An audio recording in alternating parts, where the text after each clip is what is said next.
Well, good morning, Golden Corner Church.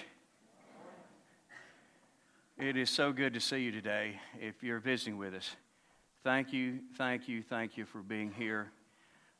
When I say it's good to see you, I'm being as sincere as I can possibly be.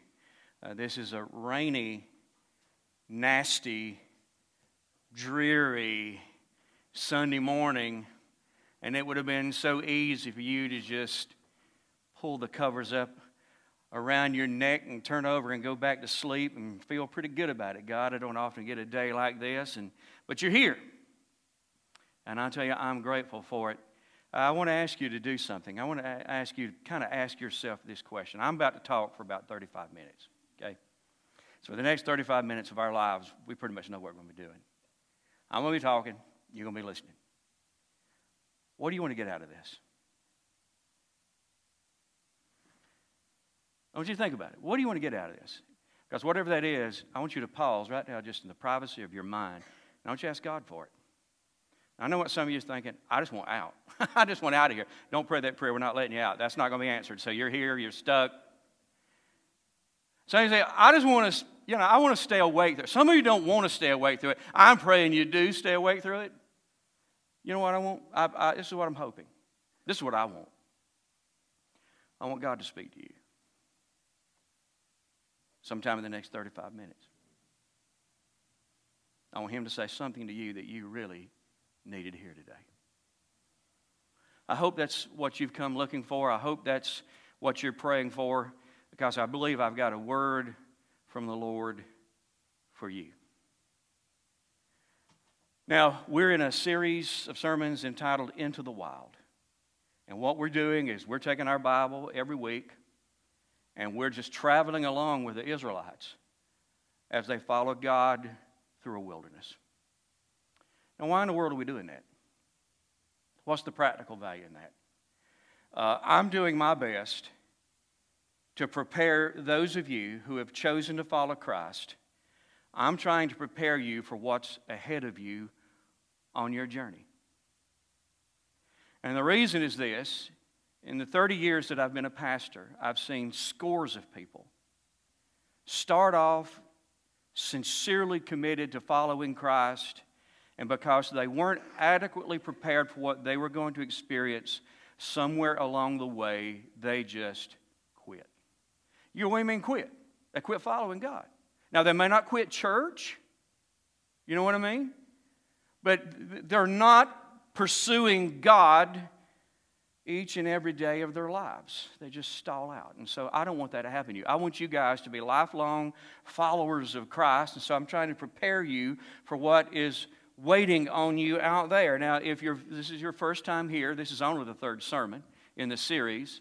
And this is what we've learned thus far. The first lesson was this: God won't always make sense to you.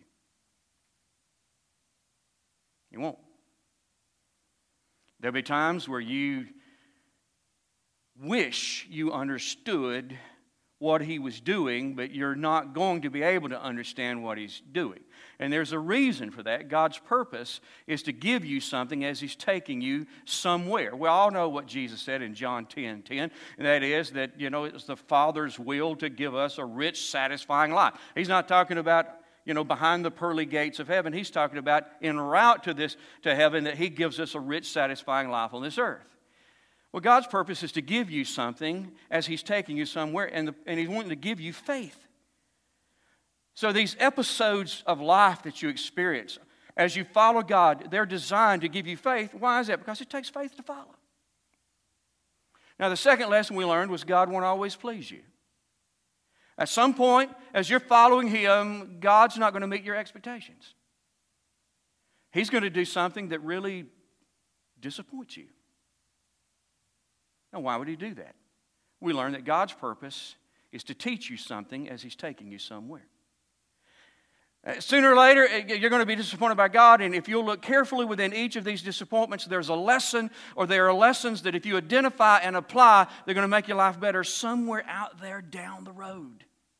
That's what we've learned thus far. With that being said, I need to ask you a question. Are you ready to continue our adventure? Okay. Lace up your boots, grab some trail mix, and let's just go into the wild. How about that? This morning we're going to be looking at a story found in Exodus chapter 17, verse 8 through 16. And before we get there, let me set the stage and tell you a little bit about what is happening. God is at work. And His objective was to give His people, the Israelites, this beautiful, fruitful land of their own. Now, for Him to pull this off, this work had to be done in 3 stages or 3 steps. Step 1 was He had to deliver the Israelites from bondage because they were being held in captivity in Egypt. Done. God checked that off the list. We saw that in the first sermon. Now, step 2 or stage 2 was God had to get the Israelites through a harsh wilderness to get them to this land He promised them. Because, when you know it, right in between Egypt and the promised land, there was this harsh, barren wilderness. It was actually a desert. And this is what God was doing at this moment. He's moving them through this. Now, step 3 was God was going to have to help them conquer the land He was giving them before they could ever settle it and enjoy it, because the land was currently inhabited by fierce, intimidating people. So this was stage 1, 2, and 3. Now, this was also going to require exceptional leadership. So God chose, prepared, and called an exceptional leader. His name was Moses. And with the help of God, Moses led God's people through step 1 and step 2. He led them out of Egyptian bondage, and He led them through the wilderness. And just as they're poised to take step 3, something tragic happened. Moses, their leader, died. Now, this left Israel in a real jam. They needed leadership. Matter of fact, they were in dire need of leadership. Now, where are you going to find somebody to step in and fill Moses' shoes? Because after all, those are some pretty big shoes to fill. Now, whoever it was had to be a lot like Moses in that they had to be a person of faith and integrity. It would have been really cool if they could have been a person that Israel trusted the way they trusted Moses. Maybe somebody they knew. So I think in a lot of ways this person needed to be like Moses, but they really needed to be a little bit different from Moses. They needed to be a proven military tactician. Now, why was that? Because step 3, if the Israelites were going to conquer the land, it was going to require war and lots of it. They were going to be engaged in one battle after another, after another, after another. So whoever was leading them had to be a military genius. Now, where are you going to find a guy like that? Well, guess what? Sitting under their noses was a guy who was standing on ready to do this. He had all the skills, all the qualifications. He met all the criteria. He is just ready to plug in and take over where Moses left off, and his name was Joshua. You say, what a stroke of luck for Israel. Luck had nothing to do with it. God knew that Moses is going to die before they take step 3. They're going to need a new leader. So way back there, God had chosen Joshua, and He was in the process of preparing him all along so that at just this moment, Joshua was ready to step in and take over from Moses. God had a plan for Joshua. His plan was that Joshua would be a brilliant leader, an effective leader, and that's exactly what he became. And let me show you how that happened. Now, listen to me. What do you want to get out of this? You need a word from the Lord? Hang tight with me. Now, that first crowd, they were asleep by this point in time. They were gone. They were gone. And, so I'm telling you, man, you can sleep all afternoon if you want to, but I don't want you to miss it. This sermon's for you, and it's about you, and I want you to listen to me. Let's read chapter 17, verse 8 and 9. We're going to pay attention how, noticing that Joshua, God had a plan for Joshua. He's going to be a big-time leader, and so he has to get him ready. Look at this. While the people of Israel were still at Rephidim, the warriors of Amalek attacked them. Moses commanded Joshua, you choose some men to go out and fight the army of Amalek for us. Tomorrow I'll stand at the top of the hill holding the staff of God in my hands. Now, who's leading these people? Well, Moses was leading, but who was leading Moses? God was. So every day there's this cloud move. When the cloud moves, every night fire, if it moves, you go. That's all Moses got to do. So God is actually leading these people through the wilderness when out of nowhere, man, these people called the Amalekites, they jump on them.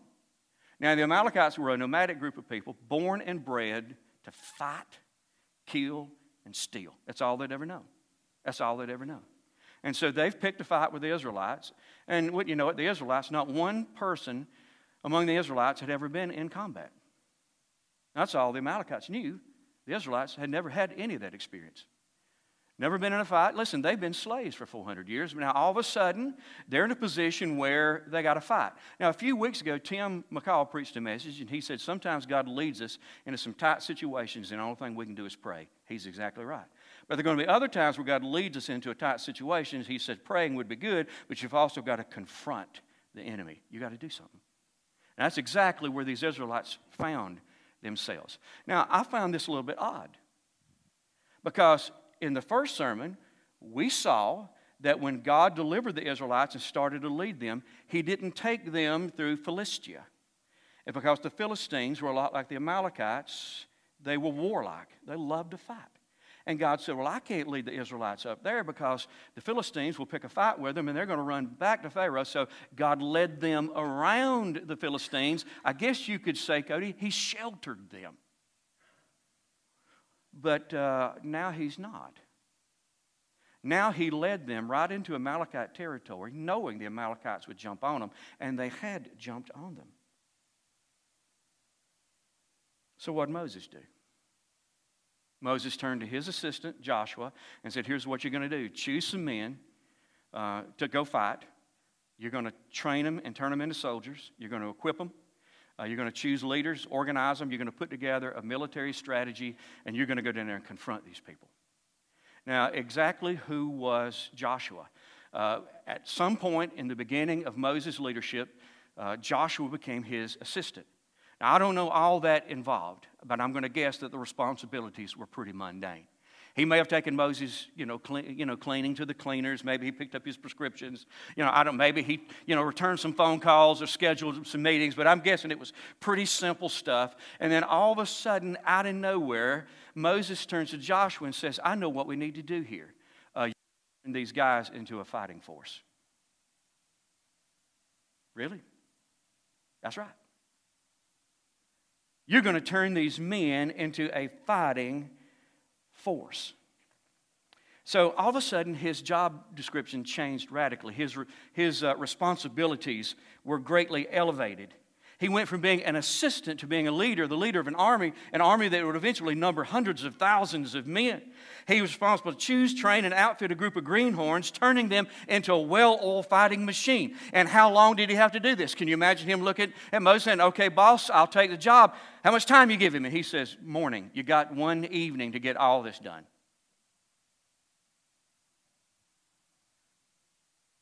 Really? Is that too much to ask? So in one evening, I got to choose them, train them, select my leaders, organize them, come up with a strategy, teach them the strategy. I got one evening to do all that. That couldn't be too much to ask. I mean, after all, I guess Joshua had a lot of military experience. The truth is he had none. He had never done anything like this in his entire life.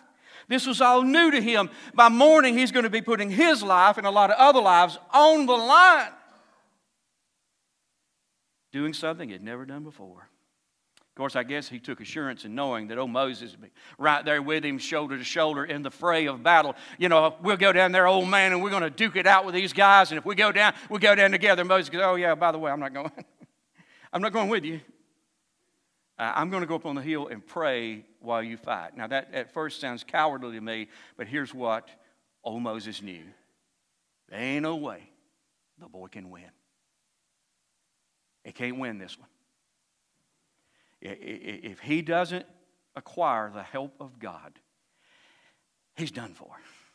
So I'm going to go pray for him that God will help him in the midst of the battle. And that's exactly what he did and what happened. Look at this. Verse number 10. So Joshua did what Moses had commanded. Now that amazes me. I got to be honest with you. That one causes me to lift my head, scratch my chin, and go, huh? Joshua did what Moses commanded and fought the army of Amalek. Meanwhile, Moses, Aaron, and Hur climbed to the top of a nearby hill. As long as Moses held up the staff, which was symbolic of prayer, in his hand, the Israelites had the advantage. But whenever he dropped his hand, the Amalekites gained the advantage. Moses' arms soon became so tired he could no longer hold them up. He couldn't continue praying. So Aaron and Hur found a stone for him to sit on. Then they stood on each side of Moses, holding up his hands, helping him pray. So his hands held steady until sunset. Prayed all day. Look at verse 13. As a result, Joshua overwhelmed the army of Amalek in battle. And then God says in the next few verses, Moses, make sure you write all this down, because there are elements of things that happen here today that Joshua can never, ever afford to forget. Now here's what really blows my fuse. I mean, you got Joshua, who's Moses' assistant. Essentially, he does whatever just Moses tells him to do. Moses gives him this crazy assignment with an extremely limited amount of time to pull this off. And Joshua said, okay, I'm willing. I'll do that. Might die trying. But if that's what you want, and you feel that's what God wants, and if that's what the people need, then I'm in. Do you see the magnitude of this? Now, if it had been me, I would have said, you crazy old man. I've never done anything like that before. I mean, what makes you think that I could choose an army, train an army, choose and train leaders, organize them, come up with a strategy, lead them in battle with any hope? What makes you think I could do that? The fact is, I can't do that. It scares the wits out of me. It's already given me a slight headache to even think about it.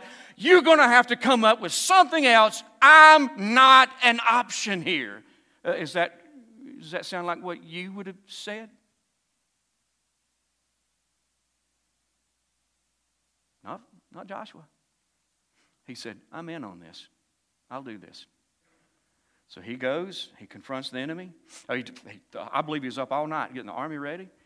He goes down and confronts the enemy. Moses prays, and guess what happened? God helped him. And Joshua won.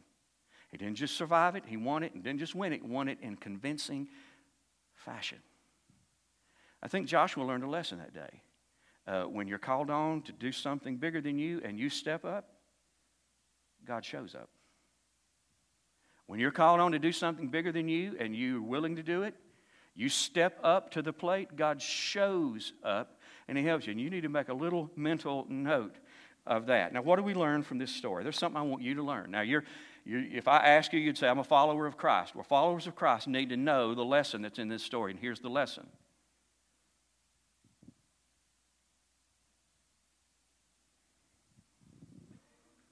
Oh, I had a senior moment right there. I would have gotten it eventually. You may have already been gone, and it would have come to me. Oh, yeah! All right, here's the lesson. You got to get this. You're a Christ follower. God won't always shelter you. You got it? God won't always shelter you.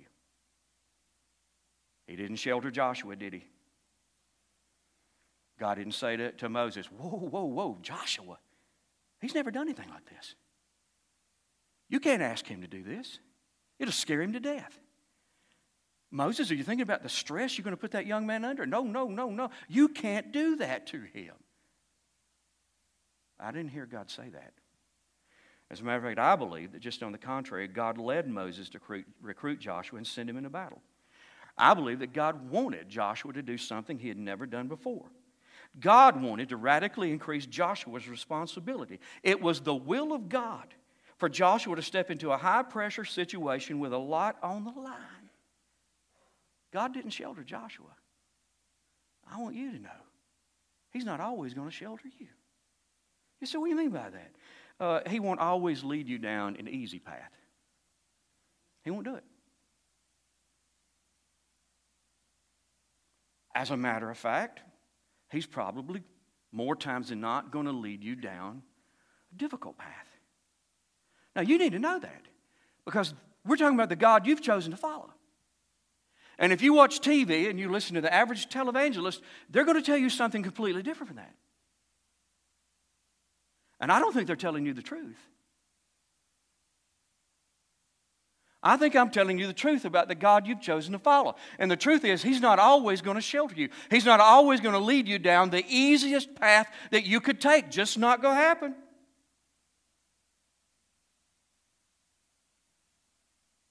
God won't always lead you around trouble. He won't always shelter you from enemies and battles.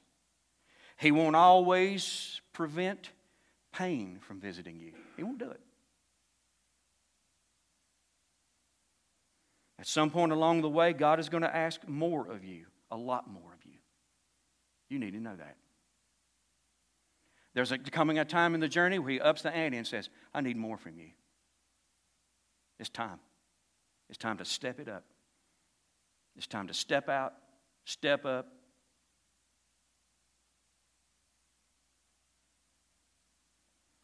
God's going to require you at some point to step out of your comfort zone and do things you've never done before or ever dreamed of doing. He's going to ask you to take on greater responsibilities. He's going to ask you to do something that absolutely frightens you.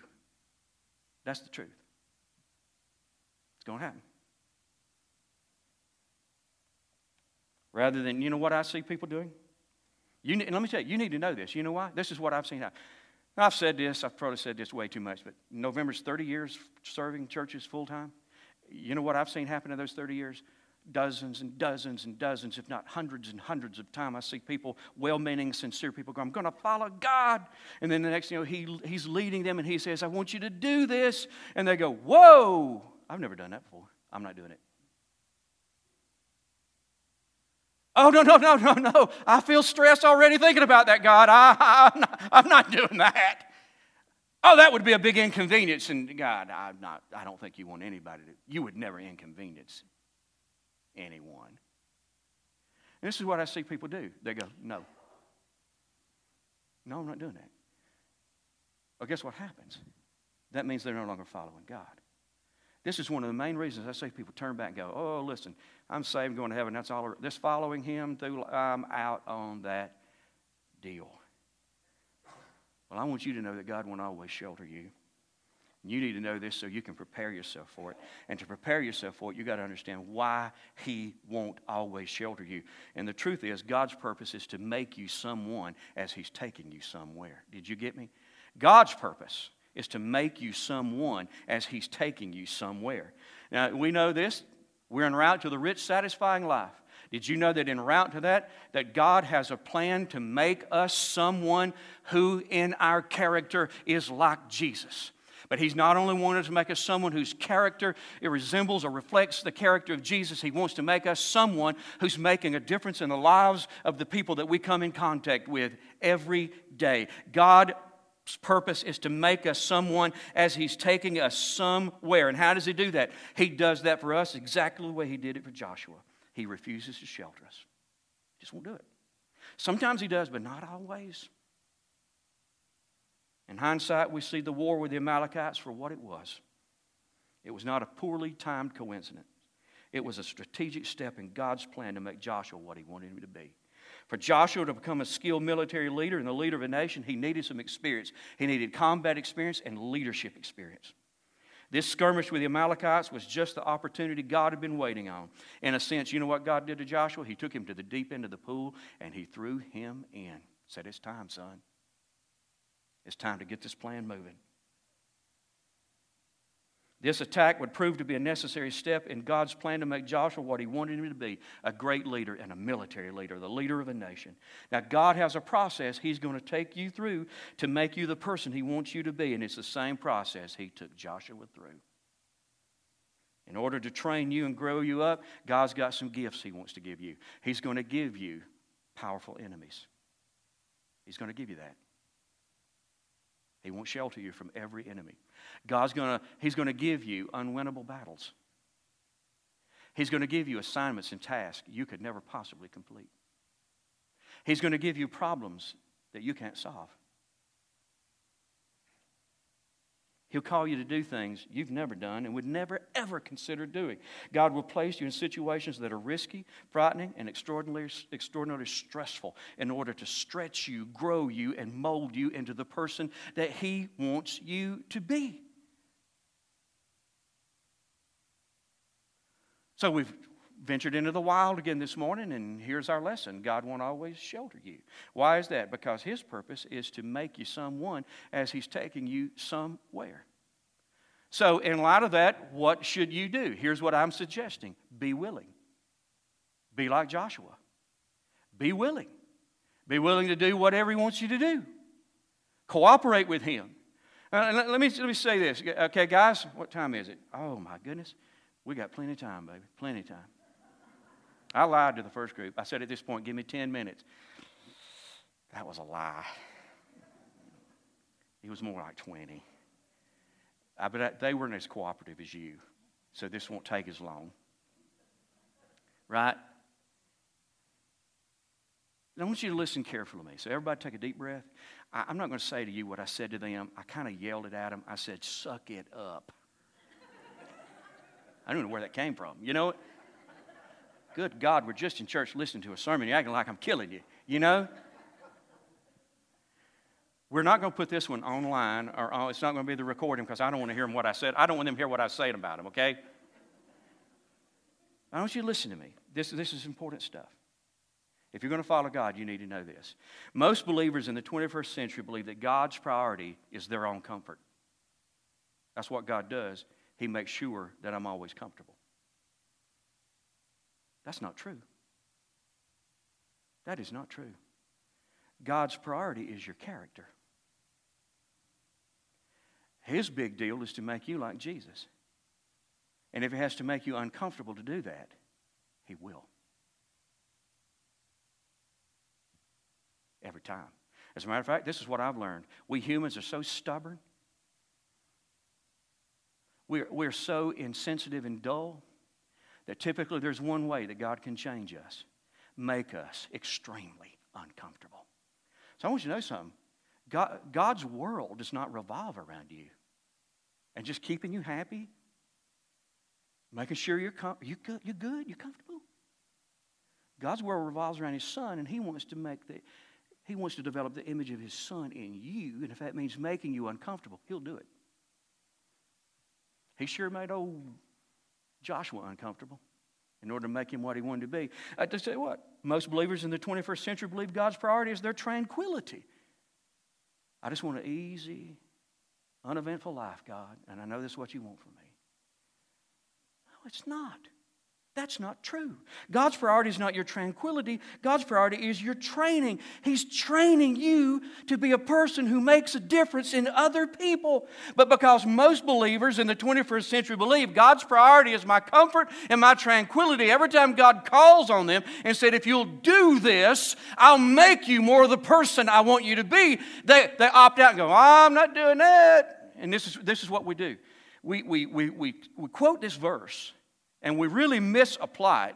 It's 1 Corinthians 10:13. And every time God calls us to do something we've never done, every time God calls us into a situation that scares us, every time God calls us to do something, we feel a little bit of stress, we quote 1 Corinthians 10:13. And this is what we say. God will never put more on you than you can handle. You ever done that? You ever used that one? Well, you know, the thought of doing that just really freaks me out. God wouldn't want me to do something that freaked me out, would He? So I'm going to. We comfort ourselves. We use it as an excuse. When God calls us to step up and do something bigger than us, we often cite excuses like this. Well, that scares me. And my God's not into fear. And so if it scares me, it couldn't be my God. So I'm not doing it. Oh, that would cost me. Well, God wouldn't, think about how that would affect my life. And God wouldn't want me to pay a price to do something. So, you know what? That couldn't be God. So I'm not going to do that. Oh, here's a big one. Well, that would inconvenience me. Now, God wouldn't ask me to do something that would inconvenience me because God's big deal is to make sure that I'm comfortable. And we just keep excusing all these things. God's saying, I'd like to stretch you. I'd like to grow you. I'd like to change you. I'd like to use you. And we keep going, no, that'd make me nervous. God, I know you don't want me to be nervous. You think Joshua wasn't nervous? And then we always go back, well, God wouldn't put more on you than you can handle. I'm going to say it the way I wanted to say it in the first service, and you just have to fire me if you don't like it. God won't put more on you than you can handle. The heck He won't.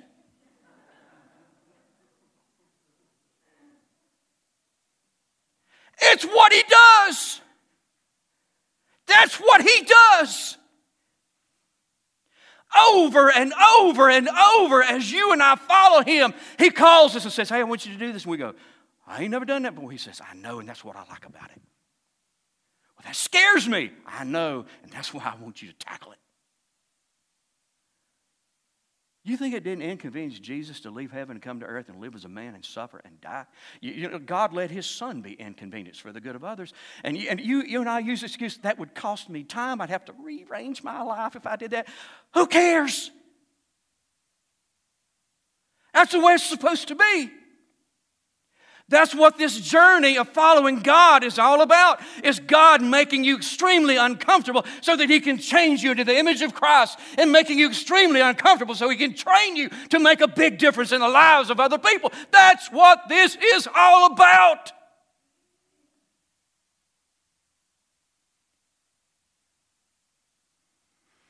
So don't be shocked when it happens.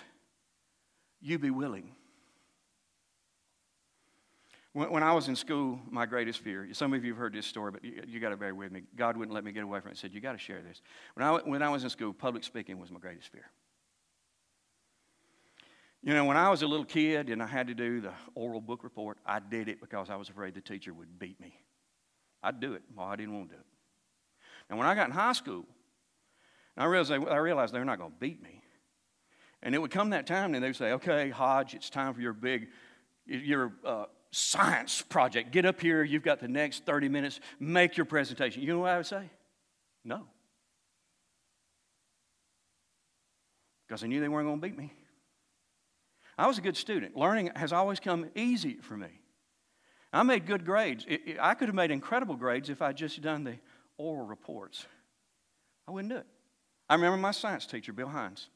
I remember him, we were doing the end of the year big science project deal, and you had to get up, do the presentation, and he went through the class in alphabetical order. He came to the H, he said, Mr. Hodge, you're up. I said, Mr. Hines, with all due respect, I pass.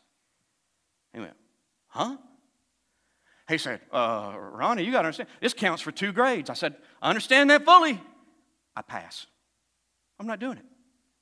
He said, that's 2 zeros. I got it. I'm doing good in math. I know what it means. I'm not getting up in front of these people and talking, period. Listen, after high school, I put in a resume, and I got an interview for this incredible job. The starting pay on this job was twice what my top pay was on my current job. So they called me in for an interview. And so during the interview, this lady said, Ronnie, would you be willing to stand up and talk to other employees? I said, no. She said, now, let me be clear. I'm not talking about large groups of employees. 5 or 6. Would you stand up in front of 5 or 6 at a time? And I said, no, ma'am. She said, I don't think you're getting this.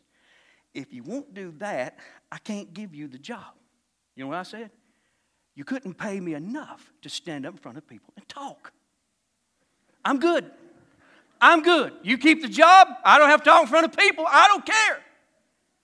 I get saved. And you've heard me tell this story. There were times when my pastor would get up and he'd say, I don't need to preach. Some of you need to praise God. You need to give God thanks publicly, and people start up. Preacher, I got something I want to say. Preacher. And when that would happen, man, my heart would be like this. My palms would be sweating, and I'd be hearing God in my mind saying, you ought to do that. And I go, I'm grateful, Lord, and I praise you, but I just can't say it in front of them. It's just between me and you here, and he'd be, boy, just be, you ought to do it. You ought to do it. And I loved the Bible. I read the Bible, and God would show me stuff. And I hung out with this guy named Gene. And I would share what I was learning in the Bible. I'd share with old Gene. And Gene, he asked me one night, he said, what are you going to do if God ever calls you to preach? Boy, I said quickly and with confidence, he's never going to do that. Gene had his right eye was bad, and when he'd turn and look at you, it'd go closed, it'd squint. I remember him looking at me. He said, how do you know that? I said, God will never ask me to do something I can't do and I can't speak publicly. End of story. A few weeks later, we're having one of those services. People are sharing. It started. God said, you ought to do that. I said, God, I know it, but I can't. I can't do that. And I was on the front row, left of the aisle, Flat Shoals Baptist Church.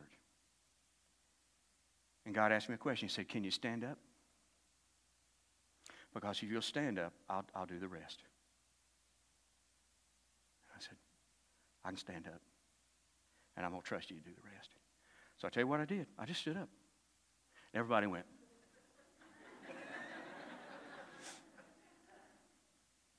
And when my chin was quivering, voice was cracking, I said, I need to say something. Something happened at that moment. God took over. I spoke. I spoke clearly. I spoke with conviction. I spoke with power. I sat back down. I thought, well, I'll be. He did just what he said he'd do. I stepped up, and he showed up. Years later, I was with Tony Rogers' brother Curtis. Tony was a little boy that night sitting in that service. Years later, as a grown man, he stood in my front yard, and he asked me a question. He said, do you remember the night that in a testimony meeting you stood up and you shared a few words? And I said, oh, yeah. He said, that's the first time in my life I felt the presence of God in a church service. About a month later, my pastor came to me and said, would you conduct one of our prayer meetings? Matter of fact, I'd like you to do the one next week. Now, we had a midweek service. We called it a prayer meeting. Nobody prayed. We sang hymns. Somebody preached. I don't know why he called it a prayer meeting, but that's what we did. And he said, would you conduct one? And I thought, I hope I'm misunderstanding what he's asking me to do here. I think I know, but I hope I'm wrong. I said, what do you mean by conduct? He said, I want you to preach. I said, I'm not a preacher. I'm just not a preacher. He said, I know that. But I think it's something you ought to do. He said, here's what I want you to read the Bible all week. And whatever God says to you, you just come and share it with us. Now, I cannot tell you how terrified I was. And I wasn't just frightened. I'm telling you, I was trembling in fear. You know what I said to him? Okay. I'll do it. I never prayed as much in my life as I prayed that week. I prayed constantly. I read the Bible, and I read the story about Jesus riding the donkey into Jerusalem. And this thought came to my mind. If Jesus could use a donkey, surely he could use us. Now, it was going to be the theme of my Wednesday night sermon, if that's what you want to call it. So I show up on the Wednesday night. My pastor said, okay, Ronnie's going to come up, and he's going to share a few words. And I get up there, and I've got my notes, and I started talking. And let me say, it's crazy. Something crazy happened. God took over. Same thing. I stepped up and he showed up. I got the sermon on a cassette. I wouldn't take $1 million for that cassette. Well, then again, if you got $1 million, you want to talk about it afterwards, maybe we could work something out. But it's a crude, it's just really rough around the edges, you know what I mean? But let me tell you what happened that night. 4 times I had to back away from the pulpit. Just shut up and observe, because the people I was speaking to were on their feet with their hands in the air, praising and worshiping God. I'm thinking, what? What's going on here? Well, I got home, Lynn put Amy down, she went to bed, I sat on the sofa. And I was numb. I just sat there staring off into space going, God, what happened tonight? What happened? That was crazy. About a month later, God called me to preach. This is what he said. Here's what I want you to do with the rest of your life. You listen carefully to me, and what I tell you, you go share it with people. I'll open up doors, and you go share it with people. I want you to do that. You know what I said? Yes, a little bit afraid, but not as afraid as I had been. You know why? Because I learned something. If I step up, he shows up. So that's what I've been doing for the past 38 years. What if God had sheltered me? What if that night he whispered in my ear and said, you ought to stand up and share something? And then I went, God, it's Ronnie. And he went, oh, that's right. That scares you. I'm sorry. You're good. We're all good. What if my pastor had come to me and said, I want you to do a prayer meeting, and God whispered in his mind, Jack, that's Ronnie. He's scared. And Jack went, oh, that's right. We've got to coddle you. We've got to shelter you. We can't let you get in a situation that makes you nervous. Why didn't he do that? I'm going to tell you why, Paula. He was making me someone as he took me somewhere.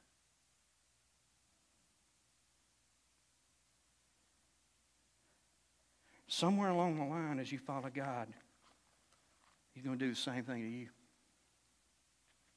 He's going to stretch you. He's going to stretch you. You're going to use the excuse, but God, I'm comfortable. And I know that that's what you're really interested in. He's going to say, no, I'm not. I'm interested in changing you. I'm interested in growing you up. I'm interested in one day using you. So, hey, jump out of the comfort zone and let's go after it. I want to close by saying something. I don't want you to get mad at me, okay? I want to talk to some of you who've been saved for quite a while. You've been on this journey for a while. And some of you, at this point in the journey, should be serving. But you don't. Some of you should really be trying to win people to Jesus.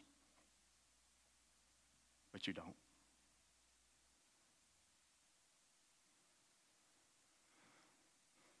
Some of you should be giving consistently and generously. But you don't. I'm talking to some of you who you should be leaders at Golden Corner. But you're not. I'm talking to men and women who should be teaching at Golden Corner, and you don't. You should have been years ago. But even today, you're not. You know why? You're not willing. Every time He calls you, you start using those excuses. That would make me nervous. That would scare me. I've never done that before. How would I work that in my schedule? That would inconvenience me. You have convinced yourself that these excuses are valid, and let me tell you what you've done. You have stopped this entire process of God making you someone as He takes you somewhere. He cannot do that until you're willing to step out in faith and take on that new, bigger, greater challenge. Take on that thing that requires absolute faith on your part. It's time, guys. Listen to me. This is what I'm saying to you. It's time. For some of you, it's long overdue. It's time. You say, Ronnie, the thing He's calling me to do makes me tremble in my boots. Well, let me tell you what. As you're trembling, just step up. That's what I did. Trembling in fear, I stepped up. And when I did, God showed up, and that's what He's going to do for you. Whatever He's calling you to do, it is a vital part of who He's wanting to make you. Cooperate with Him. Do it. God made me face my greatest fears, and I'll be shocked if He doesn't do the same thing for you.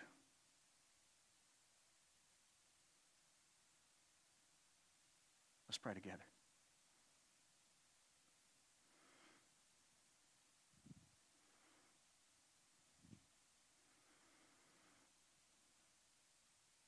I don't know if we can do this in one invitation at the close of the service, but here's what I'm thinking. I want each of you to leave this building today, and I want you to be bound and determined and committed to doing something next week. I want you to pray a humble, sincere prayer as a follower of Christ. And I want you to ask Him this question: what do you want from me? I'm here to tell you God wants more from us. It's a lot of people. God wants more from you. He wants more of you. It's time. I'm And it's time. I want you to ask Him earnestly, sincerely this week, what do you want from me? Is there a step? Is there a step I've missed out on? Is there a step that I've excused away? I don't care what it is, God. This is the deal. I'm going to follow you. So whatever it is, you just make it clear to me. You just tell me what it is, and I can tell you whether it scares me, whether it stresses me. It doesn't matter to me anymore. God, I'm going to cooperate with you. I want you to make me who you want me to be. Pray that prayer.